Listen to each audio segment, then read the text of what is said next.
Relatives have returned with a new single called Sick of It, and they're going to be releasing a new album in the autumn. Paul Cook spoke to Tracy and Paul Court to find out what they've been doing recently. It wasn't really happening, it was just getting kind of boring. And kind of disillusionment with life in general, really. What aspects? Well, the top 40, for instance, in music.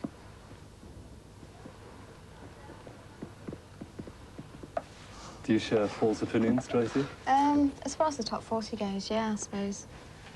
The usual stuff like Stockhaven and Waterman, that sort of compressed, horrible rubbish, really. The song basically says, wake up, people. Yeah. Pay attention, listen to something that's good for a change. I think it's good that you can get a band like us who sort of had a history in independent success and then sign to a major and sort of carry on that success to a wider audience. It's good. Because a lot of indie bands say that they have no interest in the charts whatsoever, and I'm not quite sure whether I believe that. What are your opinions? Some of them are probably right. I mean, we didn't at first, but you kind of get bored of being an indie band and doing the same thing, playing in the same venues. Plus, you run out of money pretty soon as well. I think whilst we were in the independent charts, the independent charts itself was on its last legs. I don't think there's much of an independent chart at the moment. And how do you feel about the media attention that you have now? Because obviously things change once you do cross over into mainstream charts. It's not that bad. It hasn't really changed. I mean, we don't get many snide remarks in the Daily Mirror or anything like that. I mean, as far as the press goes, we've always sort of had people who've really liked us and people who, you know, just disliked us immensely, Yeah, there hasn't been a backlash or anything yet. Not yet, There's anyway. lots of little ones along the way. Well, the video for the new single, you actually use your former drummer who's playing the bass in it. Why? Because we didn't have anybody else. No. Just seemed like, well, we only know about 5 people in the world, so he was the only one that looked any good. He was the only one who could sort of look reasonably okay whilst doing it, really. You're actually looking for a bass player? We are at the moment, yeah. What happened? Why do you need one now? Oh, well, Steve, our old one, left around about Christmas time, just after the American tour.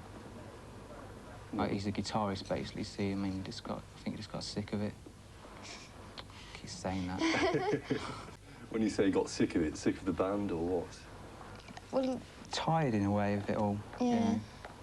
He couldn't handle it anymore, and he wasn't very happy playing the bass.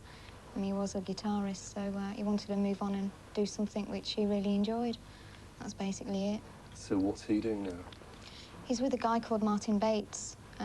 He's quite big in Europe.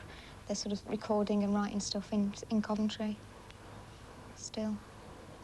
You've also been working on your second album. Is that very different to the first one? Yeah, it's not totally different. It sounds like, because like the first one was so ununiformed. I think to me the new one sounds like the best parts of the first one. Is it difficult to follow such a successful album? I mean, there must be certain pressures on you. For the first one, you had a long time to be able to write it.